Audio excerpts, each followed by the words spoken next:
Namaste. Sarvebhyaha Harda Swagatam. A warm welcome to all the attendees for the second class of Learn to Chant Sri Lalita Sahasranama Stotram. This is the third batch. We will start with the Dhyanam, Guruvandanam and Dhyanam, similar to the way we did yesterday.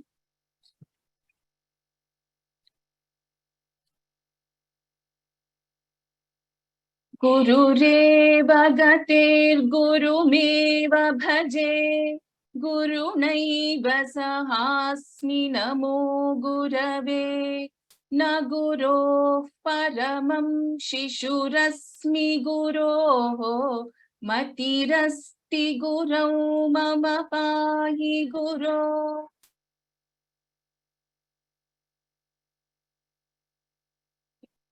Dhyanam. Before we do the Dhyanam, I request everyone to meditate on Sri Lalita Parameshwari for a few seconds, and then we can start the Dhyanam.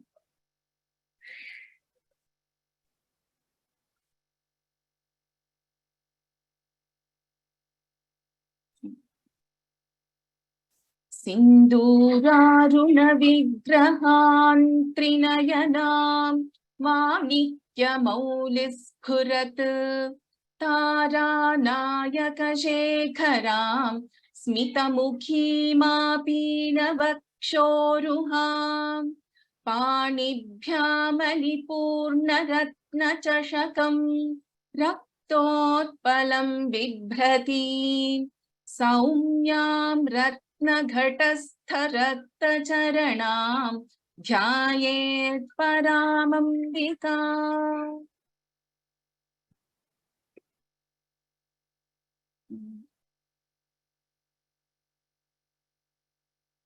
If there are any questions, please post it on the question panel.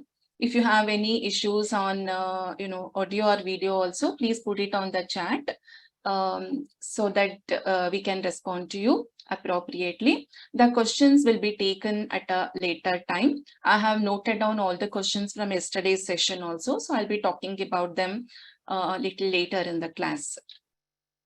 So let us do a revision of what we chanted yesterday.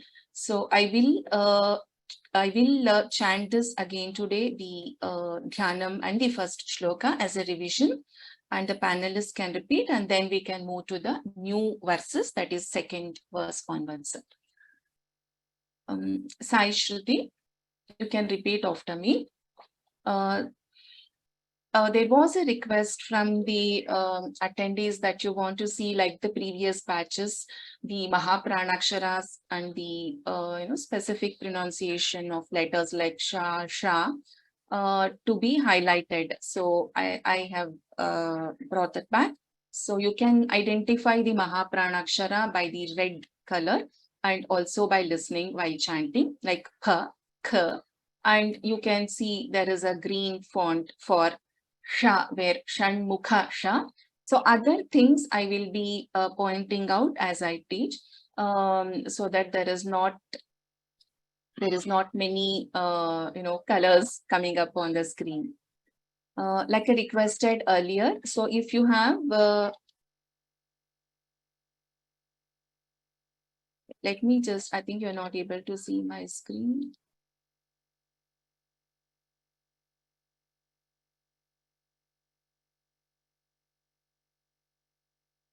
Just give me a minute, I will share my screen.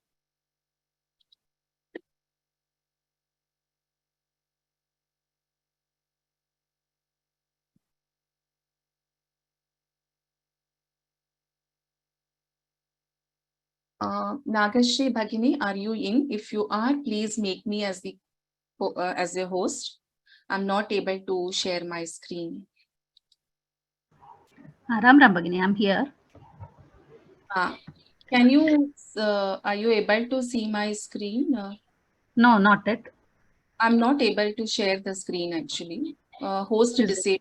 Yeah, so you have to make me a host, I guess. Host. One second.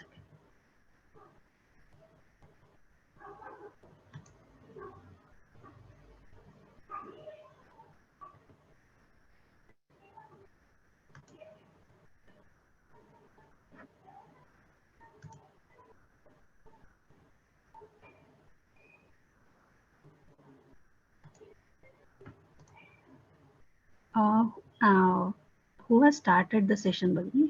Uh, I started the session, but I was able to share my screen, but suddenly host disabled that is what I'm getting. okay. 1 second, Bhagini. Hold the line.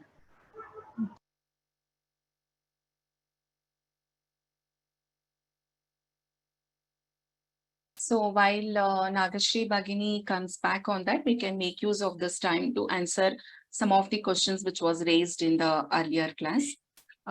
So there was I'm audible, right, Sai Shruti? Yes, ma'am. Okay, so there was a question on whether Anuswara is different from Makara. So Anuswara is a dot which is represented on a swara like im, and ma is a Vyanjana which comes in Pavarga. So under Vargiya Vyanjana. So both are different. So Anuswara is different from the Makara. The usage, as I discussed yesterday, is used it in a different perspective. Then there was a question on whether visargas and anuswaras are applied to swaras. Yes. And for Vyanjanani, so we pronounce the Vyanjanaksharas, that is the consonants, with the help of a swara. So visarga and anuswara are applied onto the swara. Are we going to cover the meaning of the verses in this class? No, maybe we may touch upon some important names, the meaning of some important names, but the focus of the class is more on chanting and learning and not on the meanings. However, we can, I have noted down, we can probably discuss this and come back to you if there can be a session where some of the names can be taken up and the meaning can be discussed. So we will come back to you on that. There was a question on can we chant Lalita Sahasranamam and Vishnu Sahasranamam together? Yes, both are important Sahasranamams, and when you say together, I mean at the same time in the evening. Can I chant first Vishnu Sahasranama, then Lalita? Yes, you can do that. And there was also a question on whether this can be chanted at all times. So usually Lalita Sahasranamam is chanted morning or the evening times, especially evening during when we light the lamp, and morning also, of course. And we do not chant it usually during our monthly cycles. So there was a question on this also. And then are we going to share the script and PPT? The presentation, what I use? Yes, it will be loaded onto the course material, and you can refer to it once it is uploaded. The script will be in Sanskritam Devanagari and English as well, so you can refer to that. Then there was a request to highlight the Mahapranaksharas. Yes, it is going to be done. And like it was done in the previous two batches, even in this batch, I will be highlighting the pronunciation aspects like Mahapranaksharas, the Sha and Shakaras, and where there is, where when we use a Visarga, how do we chant? So those things I will be like, what we discussed yesterday was just to give you a familiarity of the terms and the overview of basic pronunciation tips. So as we chant along, I will be highlighting those at appropriate stages. And specifically, aspects like Anuswara and Varnadvitvam, we will be highlighting as well as having a one more revision session so that we are all clear on that. And there was a specific question on how do we pronounce Spurat? Is it Pa or Fa? It is Pa. It is Pa, Pa, Mahaprana, Pa, and it is not. We don't use the letter Fa over there. So there was again a question on Sharvani and Sarvani. So in some, probably due to some regional influences, Sarvani might be used. But as if you go by the name of Sri Lalita Ambika, it is Sharvani, it is not Sarvani. So these were some of the questions which I had noted down yesterday. So if I have missed anything, please feel free to write a mail to me so I can respond to you after the class. So with this, let me, I think host has been enabled. So let me share my screen again.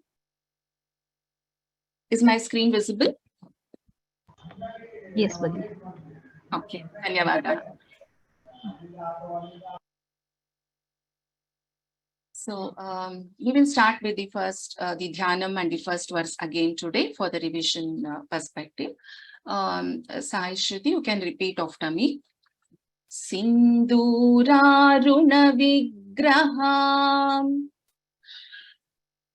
Sinduraruna vigraham. Sinduraruna vigraham. Trinayanam. Trinayanam. Trinayanam. Manikya maulispurat. Manikya maulispurat. Manikya maulispurat. Taranayaka shekharam. Taranayaka shekharam. Taranayaka shekharam. Smitamukhim. Smitamukhim. Smitamukhim. Smitamukhim-api navakshoruham. Smitamukhim-api navakshoruham. Smitamukhim-api navakshoruham. Panibhyamalipurna. Panibhyamalipurna. Panibhyamalipurna. Panibhyamalipurna ratna chashakam. Panibhyamalipurna ratna chashakam. Panibhyamalipurna ratna chashakam. Raktotpalam. Raktotpalam. Raktotpalam. Bibhratim. Bibhratim. Bibhratim. Saumyam. Saumyam. Saumyam. Ratnaghatastha. Ratnaghatastha. Ratnaghatastha. Raktacharanam. Raktacharanam. Raktacharanam. Dhyayet. Dhyayet. Dhyayet. Paramambikam. Paramambikam. Paramambikam. So I'll just highlight the Mahapranaksharani here. Pha, Sphurat, Taranayaka, Shekharam, Kha, Mahaprana. Smita Mukhi, here Ki, Kha is the Mahaprana. Vaksho, Ksha, this is Ksha, Vaksho Ruham. Panibhyam, here Bha is the Mahaprana. Ratna Chashakam, Sha is Shanmukha, Sha. Raktotpalam, Bibhratim, Bha is a Mahaprana. Saumyam Ratna Ghatastha Rakta Charanam. Gha and Tha are Mahapranaksharas. Dhyayet, Dha is a Mahaprana. And if you see, like I said yesterday, there is an Anuswara and Tha. So when I am chanting this, I am using the fifth letter Varga Panchama of Tavarga. Sinduraruna Vigrahan Trinayanam. So regarding Ditvam, I will not be pointing out the Ditvams everywhere in this for time being. And once I walk you through the rules of Ditvam, I'll be doing that. However, we will be chanting the Ditvam, and I request all of you to listen to the chanting carefully to identify. Sinduraruna vigrahan trinayanam manikya maulispurat. Sinduraruna vigrahan trinayanam manikya maulispurat. Sinduraruna vigrahan trinayanam manikya maulispurat. तारानायकशेखरां स्मितमुखीमापीनवक्षोरुहाम् तारानायकशेखरां स्मितमुखीमापीनवक्षोरुहां तारानायकशेखरां स्मितमुखीमापीनवक्षोरुहाम् पाणिभ्यामलिपूर्णरत्नचषकं रक्तोत्पलं बिभ्रतीम् पाणिभ्यामलिपूर्णरत्नचषकं रक्तोत्पलं बिभ्रतीं पाणिभ्यामलिपूर्णरत्नचषकं रक्तोत्पलं बिभ्रतीम् सौम्यां रत्नघटस्थरक्तचरणान् ध्यायेत् परामम्बिकाम् सौम्यां रत्नघटस्थरक्तचरणान् ध्यायेत् परामम्बिकाम् सौम्यां रत्नघटस्थरक्तचरणान् ध्यायेत् परामम्बिकाम्. So sometimes it is difficult to chant this line together. So in which case you can take a pause here and chant the Anuswara Charanam and then take Dhyayet. So I'll chant the whole Dhyana Shloka again. Sinduraruna Vigrahan Trinayanam Manikya Maulis Khurat Taranayaka Shekharam स्मितमुखीमापीनवक्षोरुहाम् पाणिभ्यामलिपूर्णरत्नचषकं रक्तोत्पलं बिभ्रतीम् सौम्यां रत्नघटस्थरक्तचरणां ध्यायेत् परामम्बिकाम्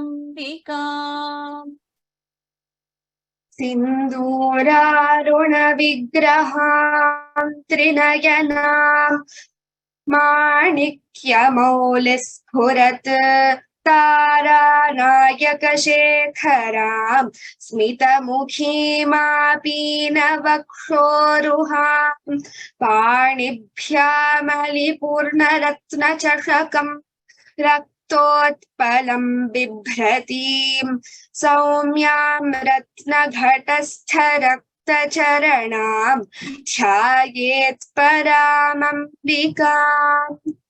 सिन्दूरारुणविग्रहां त्रिनयनां माणिक्यमौलिस्फुरत् तारानायकशेखरां स्मितमुखीमापीनवक्षोरुहां पाणिभ्यामलिपूर्णरत्नचषकं रक्तोत्पलं बिभ्रतीं सौम्यां रत्नघटस्थरक्तचरणां ध्यायेत् परामम्बिकाम्. So some of you have sent a message on the chat that you are not able to switch on the videos. That is fine. Actually, we are not expecting you to switch on the video. When you raise your hands for chanting session, we will unmute you for the audio part. So it is okay. And it is also good because otherwise, if all of us switch on the videos, you know, our network also, all of us will face network issues. So it is fine. I'm seeing that there are some questions being posted. From the interest of the class, I will take up the questions later. So some of it is a common questions like yesterday, like, you know, it's about the Dvitvam and Anuswara, where can we have the PDF version, etc. So like I said, I will respond to you after the class. You can also please feel free to write to me on my mail ID sandhya@vyoma@gmail.com. So I can respond to all of you individually also and can answer that in the next class. So for time being, I'll focus on the chanting part of it. So if you have raised your hand for any of that reasons, I request you to lower the hand And if it is for chanting, I will announce at the end of the class to raise your hands for chanting. Thank you for the understanding. So let's move to the next. So in Lalita Sahasranama, there is a practice to chant other dhyana shlokas also, like Arunam Karuna Tarangitakshi. So as of now, I'm starting with Sindur Aruna Vigraha and starting with the first verse, that is Shri Mata. So we will cover the other dhyana shlokas also in the coming classes. So now let us look at the first shloka, first verse of Lalita Sahasranama Stotram. I'll first highlight the pronunciation aspects here. Om, Shri Mata. So all the letters here are Dirgha letters. Shri Mata Dirgha. Shri again Dirgha. Ma. There is no Dirgha here. Ma. Maharagni. Maharagni. Shrimat Sim. So here there is a ta and sa and the anuswara along with the swara E, that is E. So Smt.Simhasaneshwari, Sha and Va. So Simhasaneshwari. Chidagni, Chidagni. So if you notice, there is a slight ga coming, which is a Dutvam. Chidagni Kunda Sambhuta Ma and Bha. Bha is a Mahaprana in this case. So this Ma is different here. Sambhuta Deva Karya Samudyata. So again here a Dutvam will come. Deva Karya Samudyata. Here Dya is the and Ya. So it's a Samyukta Akshara. The and Ya and A. Samudyata. Deva Karya Samudyata. So Sai Shruti, Sunita, are you there? Sunita? Okay. Sai Shruti, you can repeat after me. Om Shri Mata. Om Shri Mata. Om Shri Mata. Shri Maharagni. Shri Maharagni. Shri Maharagni. Sribat Simhasaneshwari. Smt.Simhasaneshwari. Smt.Simhasaneshwari. Chidagni Kunda. Chidagni Kunda. Chidagni Kunda. Sambhuta. Sambhuta. Sambhuta. Devakarya Samudyata. Devakarya Samudyata. Devakarya Samudyata. Shri Mata Shri Maharagni. Shri Mata Shri Maharagni. Shri Mata Shri Maharagni. Srimat Simhasaneshwari. Smt.Simhasaneshwari. Smt.Simhasaneshwari. Chidagni Kunda Sambhuta. Chidagni Kunda Sambhuta. Chidagni Kunda Sambhuta. Devakarya Samudyata. Devakarya Samudyata. Devakarya Samudyata. Shri Mata Shri Maharagni. Srimat Simhasaneshwari. Chidagni Kunda Sambhuta. देवकार्यसमुद्यता श्रीमाता श्रीमहाराज्ञी श्रीमत्सिंहासनेश्वरी चिदग्निकुण्डसम्भूता देवकार्यसमुद्यता श्रीमाता श्रीमहाराज्ञी श्रीमत्सिंहासनेश्वरी चिदग्निकुण्डसम्भूता देवकार्यसमुद्यता. So the first name Sri Mata itself is a very powerful name. So if you're not able to chant the entire Sahasranama, the Sri Matre Namaha itself is a very powerful name, Sri Mata. Let's move to the second verse. This is a new verse for which we are starting today. Yesterday we did first Dhyana Shloka and the first verse. So I'll first read this out. Udyad Bhanu Sahasrabha. So in this we have the and ya samyuktakshara plus the swara a. Udyad. Here again we have the and Mahaprana bha.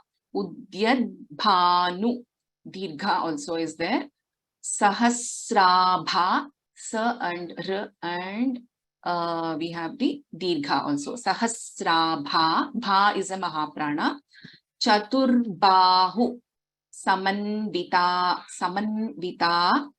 dirgha. So if you see in Lalita Sahasranama, most of the names or most of the verses, pada, it is the first pada, what we are seeing, till Udyad Bhanu Sahasrabha, it's ending in dirgha.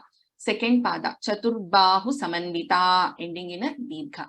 Ragaswarupa Pashadhya, again a dirgha.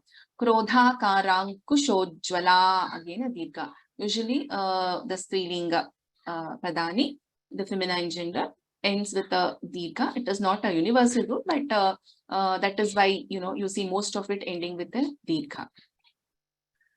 So coming back here, Ragaswarupa, Pashadhya, Dha is a Mahaprana, Krodha, Dha is a Mahaprana, Krodha Karankushojjvala. So there is a double ja here, Krodha Karankushojjvala. Sunita, you can repeat after me. Please switch on your video. There was a question, sometimes I will try to answer the question while I cover that particular verse. So there was a question like how do we know how to split the words? Where to split the words? So it requires knowledge, basic knowledge at least of the sandhis, where to split and where to join.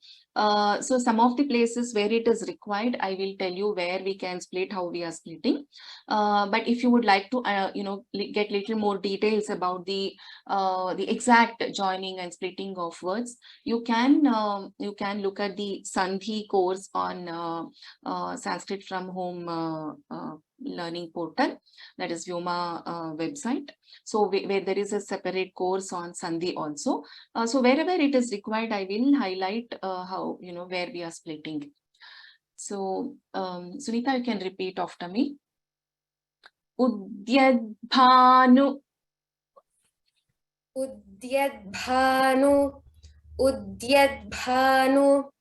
Sahasrabha. Sahasrabha.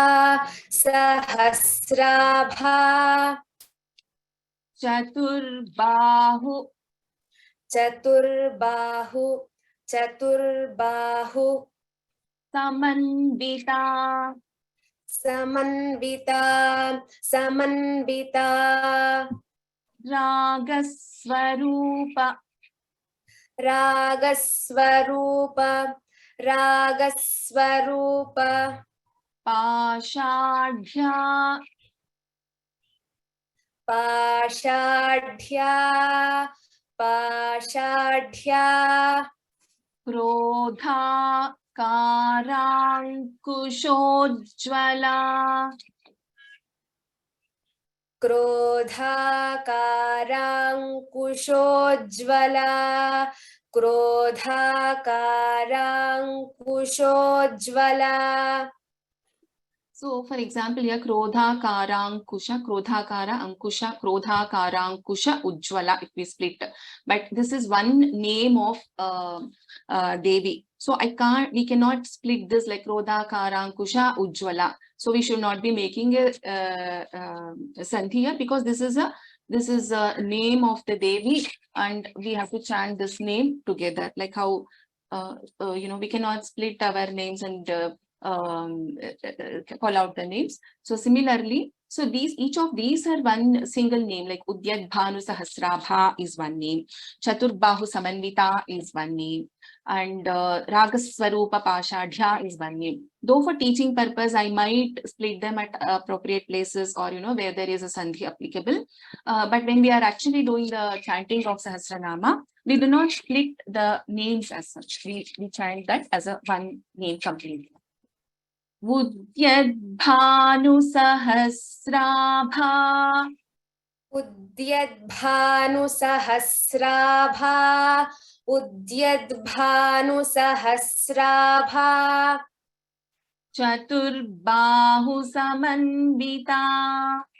चतुर्बाहुसमन्विता चतुर्बाहुसमन्विता Ragaswarupapashadhya. रागस्वरूपपाषाढ्या रागस्वरूपपाषाढ्या Krodhakarankushojjvala. क्रोधाकाराङ्कुशोज्ज्वला क्रोधाकाराङ्कुशोज्ज्वला Udyadbhanusahasrabha. Chaturbahusamanvita. Okay, chant the first line. उद्यद्भानुसहस्राभा चतुर्बाहुसमन्विता उद्यद्भानुसहस्राभा चतुर्बाहुसमन्विता Ragaswarupapashadhya. Krodhakarankushojjvala.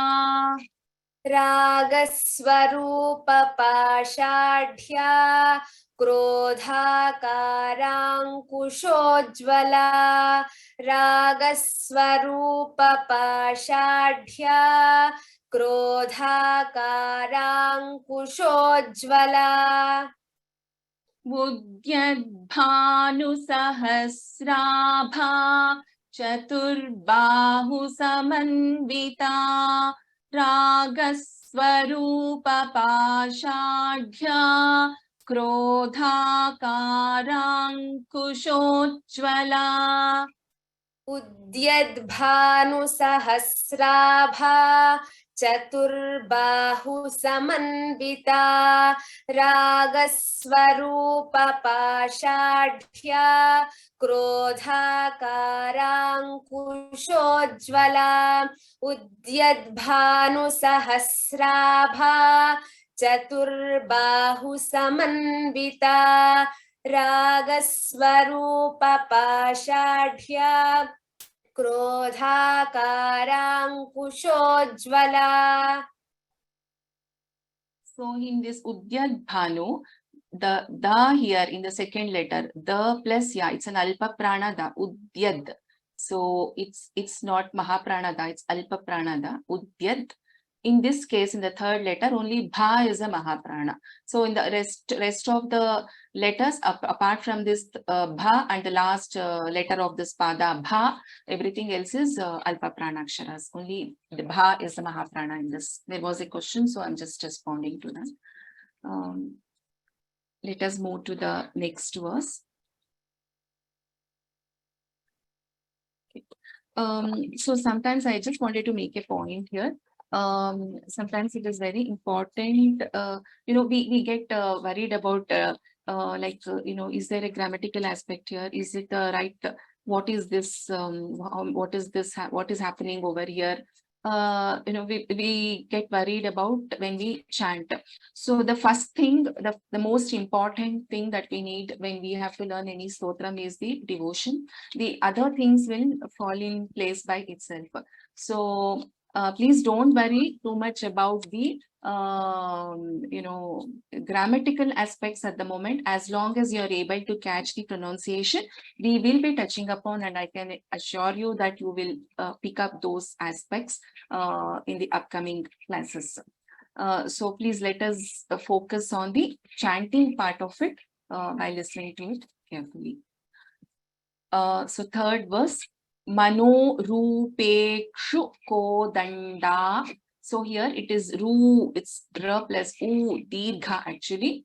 Mano Rupekshu Kodanda. There's a N that comes under half Na, Na, fifth letter of Tavarga.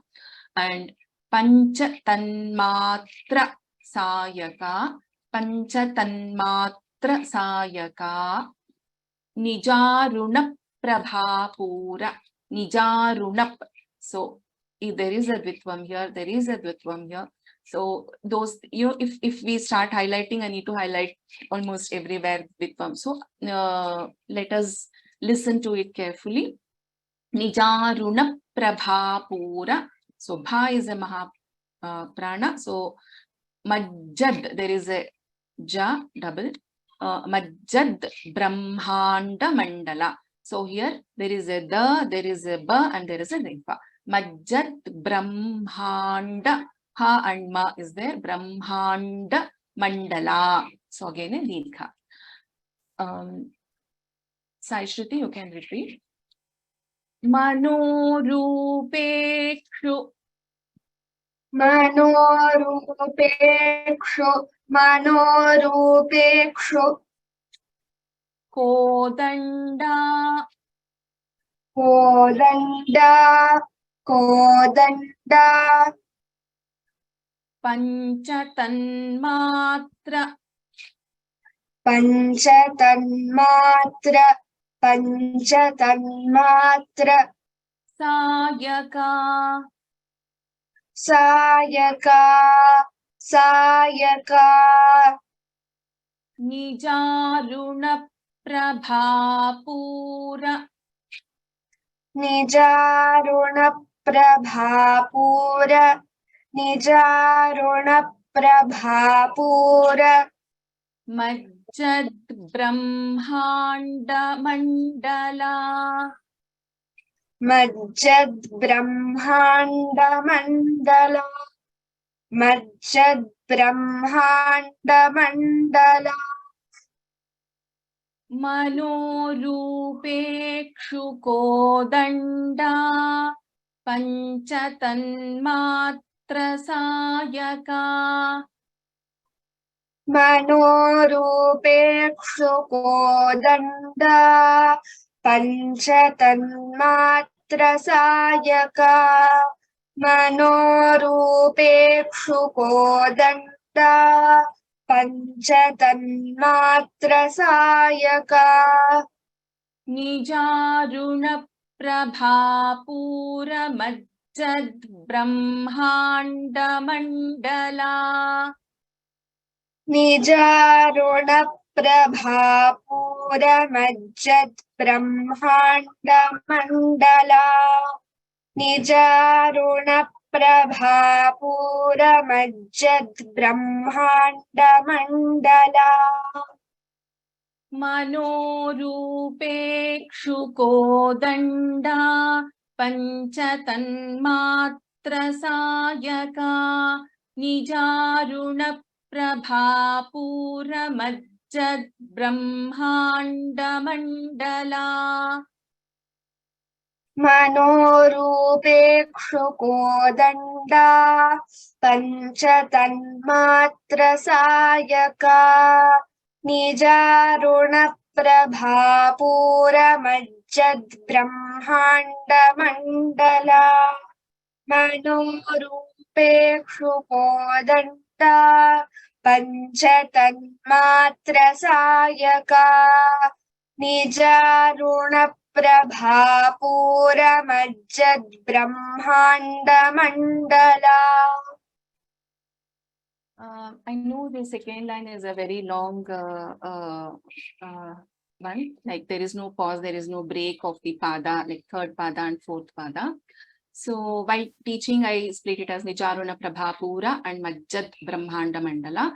But when we chant, it is one single name of Devi. It is one name. This entire verse is like Nijaruna Prabhapura Majjad Brahmanda Mandalayai Namaha. So it's one name. So ideally, we should not take a pause anywhere in this verse and chant. We should chant this together, and it comes by practice.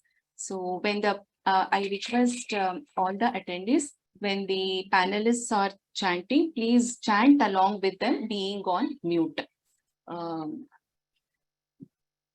So let us move to the next one.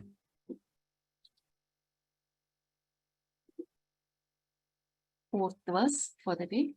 Champaka shoka punnaga saugandhi kalasatkacha. Again, like I said earlier, this is one name. While teaching, I'll split it and teach. But when we chant, it is one name of Devi. Champaka, Ashoka, Punnaga. So, Champaka, Ashoka, Punnaga. There's a doubling of Na here. Saugandhi, there is Dha Mahaprana. Saugandhika Lasatkacha. Kuruvinda Manishreni Tirtha Kanat Kotira Mandita. Sunita, you can repeat after me.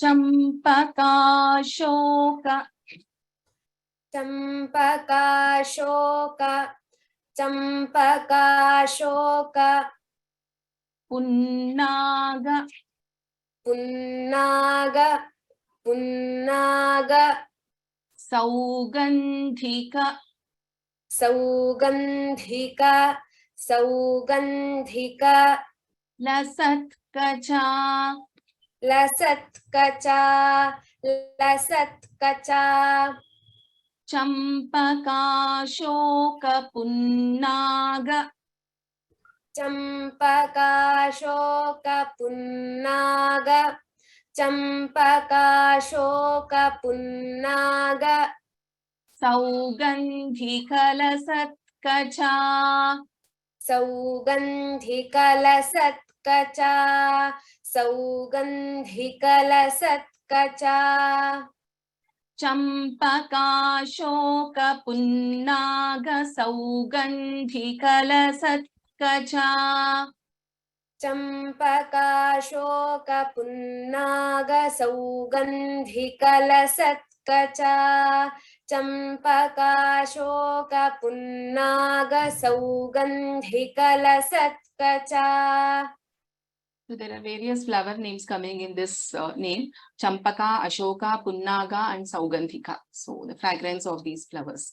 So Kuruvinda Kuruvinda Kuruvinda Manishreni Manishreni Manishreni Kanat Kotira Kanat Kotira Kanat Kotira Mandita Mandita Mandita Kuruvinda Manishreni Kuruvinda Manishreni Kuruvinda Manishreni Kanat Kotira Mandita Kanat Kotira Mandita Kanat Kotira Mandita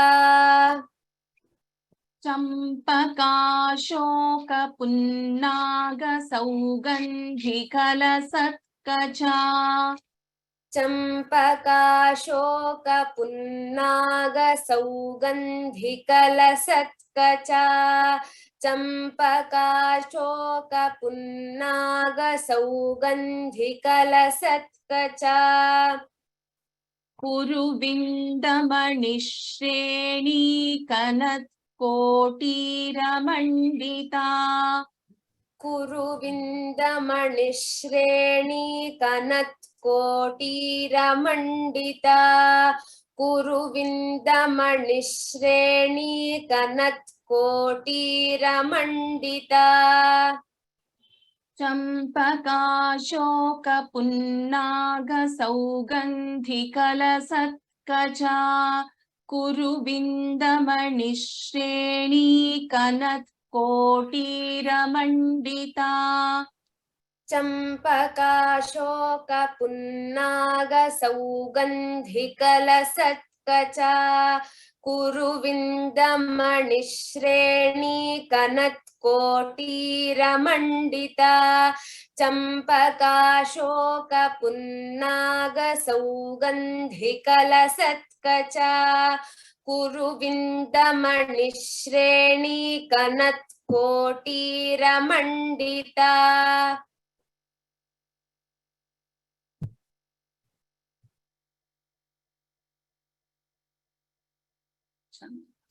Ashtami Chandra विभ्राज दलिकस्थल Sobhita. So here अष्टमी श षण्मुख श अष्टमी चंद्र विभ्राज विभ्राज भा is a महाप्राण. अष्टमी चंद्र विभ्राज दलिकस्थल अलिकस्थल थ is a महाप्राण. Sobhita भा is a महाप्राण. अष्टमी चंद्र विभ्राज दलिकस्थल शोभिता. मुख चंद्र ख is a महाप्राण. मुख चंद्र कलंकाभ भा is a महाप्राण. मृगनाभि again bha is a महाप्राण. विशेषका there is a shankara sha and there is a shanmukha sha, so it has to be in the same order. Visheshaka. Ashtami chandra अष्टमी चंद्र विभ्राज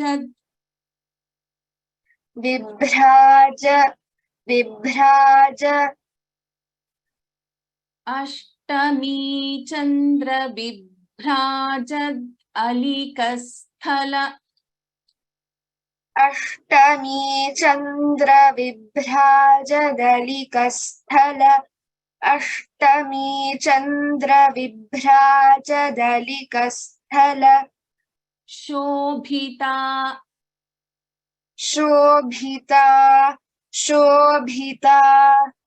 अष्टमी चंद्र विभ्राज दलिकस्थल शोभिता. अष्टमी चंद्र विभ्राजदलिकस्थल शोभिता. अष्टमी चंद्र विभ्राजदलिकस्थल शोभिता.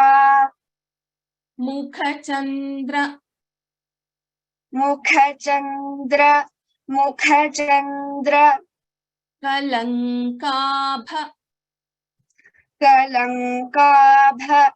कलंकाभ मुख चंद्र कलंकाभ मृगनाभि मुख चंद्र कलंकाभ मृगनाभि मुख चंद्र कलंकाभ मृगनाभि.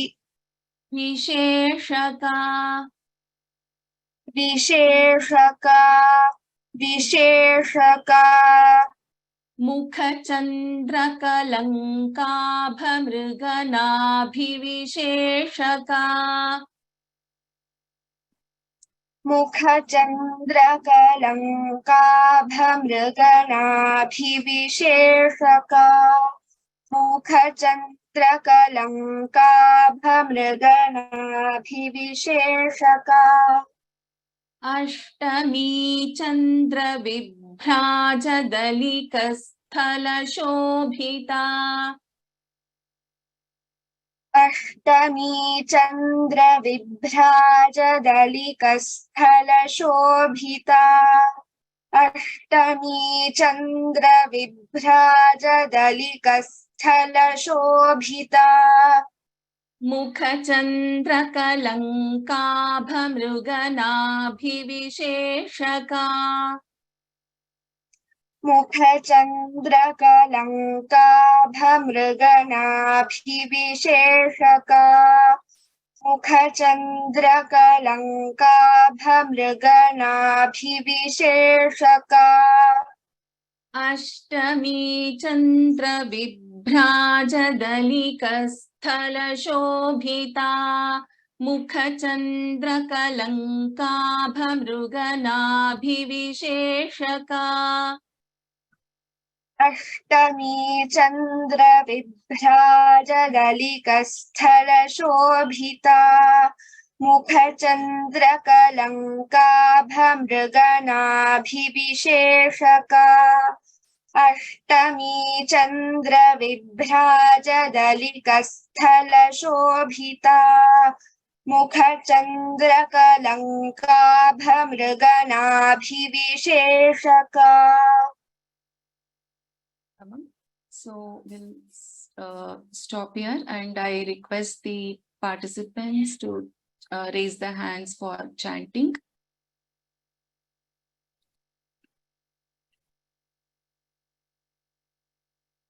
I'm calling as I see Raman, Meenakshi, Sundaram. If it is for chanting, can you chant the first verse, please? Yes, ma'am. Om Shri Mata Shri Maharagni Smt.Simhasaneshwari Chitagni Kunda Sambhuta Devakarya Samudyata. Tamam. Just listen to this. Shri Mata Shri Maharagni Smt.Simhasaneshwari. It's a short doubling here. Chidagni Kunda Sambhuta Devakarya Samudyata. Okay. Dhanyavadaha. Ratnadhar Mahodaya.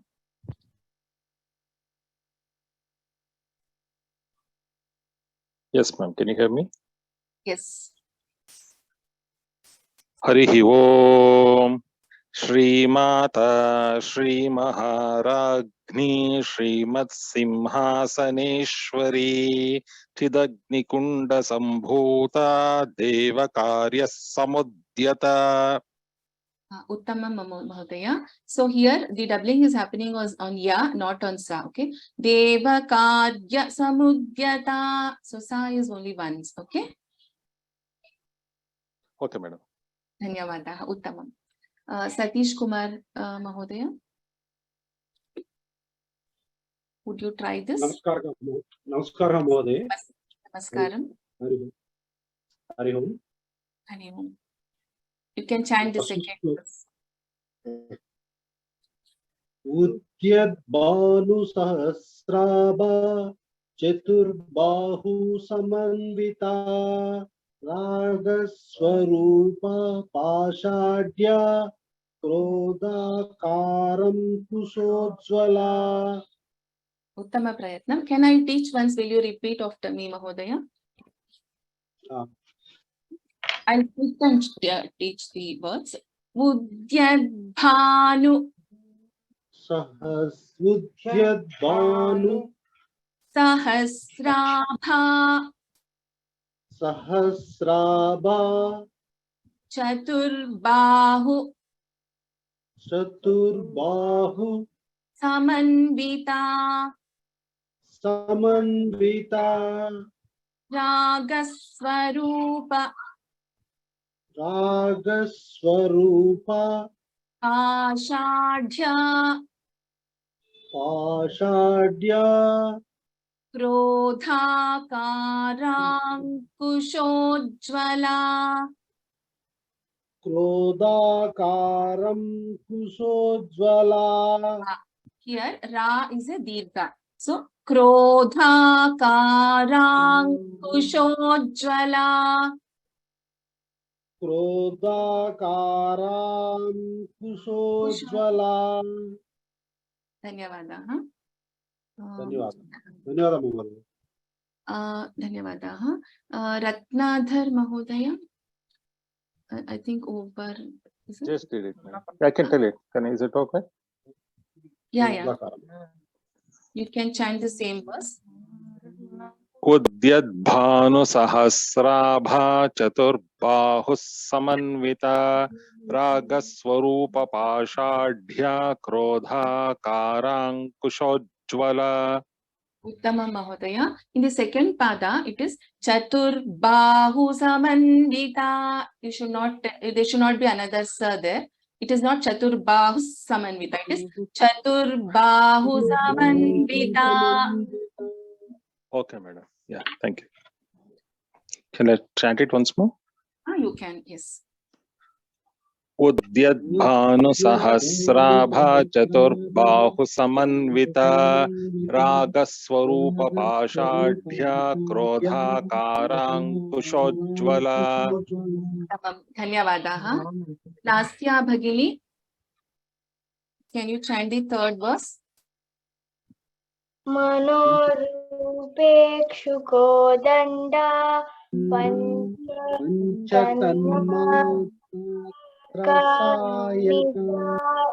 Nijaruna Prabha Purna Madhyad Brahmanda Mandala.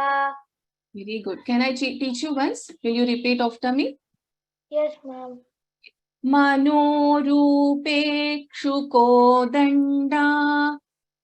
Manorupekshukho danda Panchatanmatra sayaka. Panchatanmata sayaka Nijaruna prabhapura. Nijaruna Prabhapura Pura, there is no dirgha. Pura, that's all, okay? Majjad brahmanda mandala. Majjad Brahmanda Mandala Majjad brahmanda mandala. Majjad Brahmanda Mandala. Dhanyavadaha Lasya. Anne Mary Bhagini, can you chant the same verse? Namaste. Can you hear me?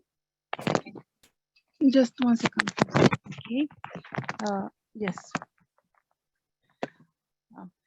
Manorupekshuko danda panchatanmatra sayaka nijaruna prabhapura majjad brahmanda mandala. Dhanyavadaha Uttamam Bhagini. Lakshmi Bhagini, can you chant this verse? Namaste Bhagini. Namaste. Champaka shoka punnaga saugandhika kalakkacha kuruvindamanishreni kanat kotira mandita. Very good. Second line was correct. First line, Bhagini. First line I will try again. I'm sorry. No problem. Champaka shoka punnaga saugandhikala satkacha kuruvindamanishreni kanat kotira mandita. Uttamam, just one thing here. This is actually, you should not be splitting this. This is one name of Devi. So it has to be chanted together. You should not take a pause here actually. This is one name. So we will not split the name. I know sometimes it is difficult, but try to practice to chant these lines together. The first few, stotrams, shlokas in the Sahasranama is like that. They're all, big, like in the sense one single name. There is no pause to be taken after a pada, but you will get it over a period of time. So it has to be Yes, chanted together. yes, Bhagini. Dhanyavadaha. Dhanyavadaha. Vishalakshi Bhagini.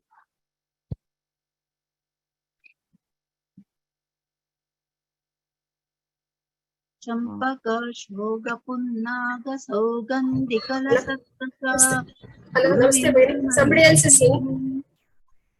I think I called. Are you hearing me now?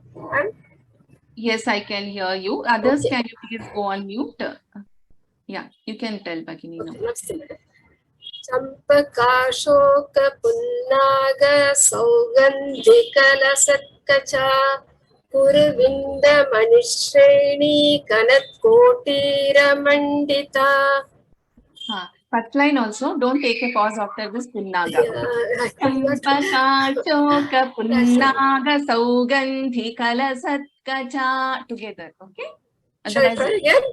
Yeah, you can try again. Champakashoka punnaga saugandhikalasatkacha Purvinda manishreni kanat kotira mandita. Uttamam. Nandini Sridhar. Dhanyawad. Nandini Sridhar. Can you chant the same verse? Champakashoka punnaga saugandhikalasatkacha Kuruvinda manishreni kanat kotira mandita. Tamam Bhagini, just little more stress on this Mahaprana. Saugandhikalasatkacha, and then in Kuruvinda Manishreni, Kanat, this ta should be heard. Otherwise it is. Dhanyawad. Dhanyavadaha. Amruta Rajkumar, can you chant the 5th verse? Namaskaram Guruji. Sure, ma'am.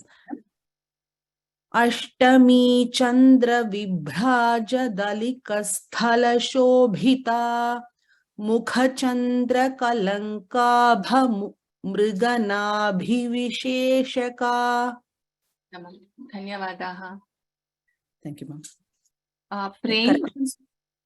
No, it is correct. Okay, thank you, ma'am.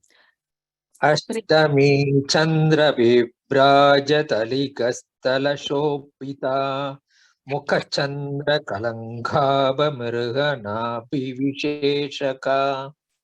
Uttama Mahodaya, just little more stress on the Mahaprana, Kha and Tha and Kha. Shall I once again? Shall I teach once? Is it okay? Can I teach you once? Okay, Bhagini.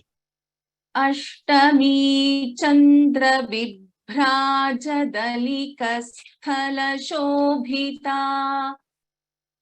Ashtami Chandra Vibraja Taligastala Shobhita Mukha Chandra Kalankabha Mukha Chandra Kalankabha Mriganabhivisheshaka. Mriganabhivisheshaka. Mriganabhivisheshaka. So I intentionally split this into 2 words and I chanted, but ideally it should be 1 word. Mukha Chandra Kalankabha Mriganabhivisheshaka. Mukha Chandra Kalankabha Mriganabhivisheshaka. Dhanyavadaha Mahodaya. Prabha Murali Bhagini. Namaskaram, ma'am. Namaskaram. Can you chant the 5th verse? I'll try, ma'am. Ashtami Chandra Vitraja Kaligaskala Sobhita Mugha Chandra Kalangaba Mriganapi Viseshaka. Tamam. I'll teach once, you can repeat after me. Ashtami Chandra. Ashtami Chandra Vibhraja Dalikasthala Vibraja Dalikasthala Shobhita Shobhita Mukhachandra Mukhachandra Kalankabha Kalangaba Mruganabhi Mriganabhi Visheshaka. Viseshaka. Tamam. Dhanyavadaha Bhagini. Dhanyavadah. Siddha Lakshmi. नमो नमः महोदय।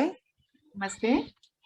हाँ, अष्टमी चंद्र विभ्राज दलिकस्थल Sobhita मुखचंद्र कलंकाभ मृगनाभिविशेषका।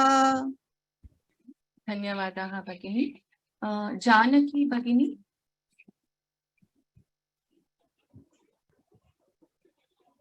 Janaki Bhagini, unmuted you. Hari Om. Am I audible? Yes. Yeah. Ashtami Chandra Vibhaja Dalikasthal Shobhita Mukha Chandra Kalankabha Mriganabhi Visheshaka. Dhanyavadaha. Dhanyavadaha. So I know that many people have raised their hands. So maybe there is a suggestion that, we can call out in alphabetical order. I will just check, I don't know if I can arrange the names in the attendees, the list in an alphabetical order. So what I'm doing is, as I'm seeing, I'm calling. So probably what we can do is maybe note down the names and give opportunity for next set of people in the next class. So because around I saw some 80 names being raised. So it's difficult to call out all names in the same class, and I'm not able to organize these names alphabetically. So we will figure out how we can have an opportunity for everyone to chant over a period of time. Till then, please bear with me. So we will end today's class with the Mangalam. So we will meet again on next Friday. So till then. Sarvamangala-mangalye Shive sarvartha-sadhike Sharanye Triambake Devi Narayani Namostute. Dhanyavadaha. We will meet on Friday again. So like I said here, please feel free to write a mail to me on my email ID, sandhya.vyoma@gmail.com, so that I can respond to you on any of the queries which I'm not able to answer in the class due to the lack of time. Thank you so much. Ram Ram Ram. Thank you.